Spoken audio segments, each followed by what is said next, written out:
সুপ্রিয় দর্শক শ্রোতা, আজ আমরা সৈয়দ আলহাজ সৈয়দ তৌফিক আহমেদ মীর সাহেবের বৈঠক করে একত্রিত হয়েছি। আমাদের কাঙ্ক্ষিত কাঙ্ক্ষিত দিন আমাদের সম্মুখে এসে উপস্থিত হয়েছে।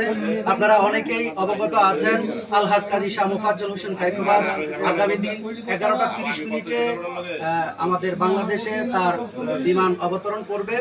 আমরা তাকে স্বাগত জানানোর জন্য, রিসিভ করার জন্য মুরাদনগরবাসীর যে যাওয়ার প্রস্তুতি, এই প্রস্তুতিটা আজকে আমরা এই চেয়ারম্যান আলহাজ সৈয়দ তৌফিক আহমেদ মীর সাহেবের এই বৈঠকখানায় বসে আমরা এটার সিদ্ধান্ত নিচ্ছি, পরামর্শ করছি, মাশওয়ারা করছি তাকে কিভাবে রিসিভ করা যায়, কিভাবে সুশৃঙ্খলভাবে আমরা গাড়িগুলি যেতে পারি, আমাদের লোকদের দেখশুনের বিষয়, বিভিন্ন বিষয় নিয়ে আমরা কথা বলার জন্য আমরা সকলেই একত্রিত হয়েছি।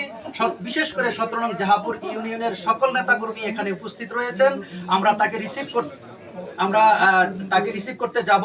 আমাদের মুরাদনগর থেকে প্রায় 1600 গাড়ি যাবে। এই বিষয়ে যদি শরীফ ভাই একটু আমাদেরকে দিক নির্দেশনামূলক কথা বলেন। বিসমিল্লাহির রহমানির রহিম। আর কয়েক ঘন্টা পর আমাদের সেই মাহেন্দ্রক্ষণ আসতেছে।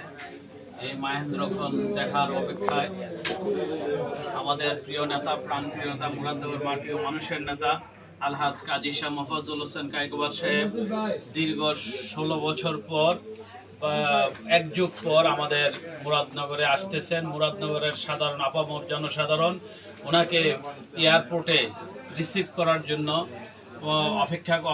অপেক্ষারত আছেন।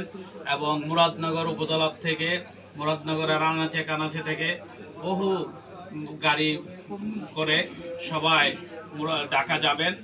আমরা ইনশাল্লাহ জাহাপুর ইউনিয়ন থেকেও প্রায় 100-র কাছাকাছি গাড়ি আমাদের অলরেডি প্রস্তুত। সবাই সম্পূর্ণ প্রস্তুতি সম্পন্ন। ইনশাল্লাহ আগামী দিন আমরা যথাসময়ে ঢাকায় উপস্থিত হতে পারবো ইনশাআল্লাহ। তা আমরা সবার কাছে আলহাজ কাজী শাহ মোফাজ্জল হোসেন কায়কোবাদ সাহেবের দীর্ঘায়ু এবং ওনার সুস্বাস্থ্য আমরা কামনা করি। এবং যারা এই প্রস্তুতিতে জড়িত আছেন, জাহাপুর ইউনিয়নের যত যুবক এবং বিএনপি নেতাকর্মীরা উৎফুল্লভাবে আয়োজনে প্রস্তুতি নিচ্ছে, তাদেরকেও আমি অসংখ্য ধন্যবাদ, অসংখ্য কৃতজ্ঞতা জানাই। আর এই মাহেন্দ্রক্ষণ দেখার অপেক্ষা আর কয়েক ঘন্টা বাকি, এবং সবাই আল্লাহ রহমতে ফজর নামাজ পড়ে সবাই রওনা হবেন ঢাকার উদ্দেশ্যে। সবাই সুস্থভাবে যাবেন এবং কায়কোবাদ সাহেবকে রিসিভ করবেন এবং সবাই সুস্থভাবে আবার স্থানে ফিরবেন, এই আশা ব্যক্ত করছি। আসসালামু আলাইকুম ওয়া রাহমাতুল্লাহি ওয়া বারাকাতুহু। আল্লাহ তাআলা যেন আমাদের আগামী দিনের সফরকে নিরাপদ করে। আমিন।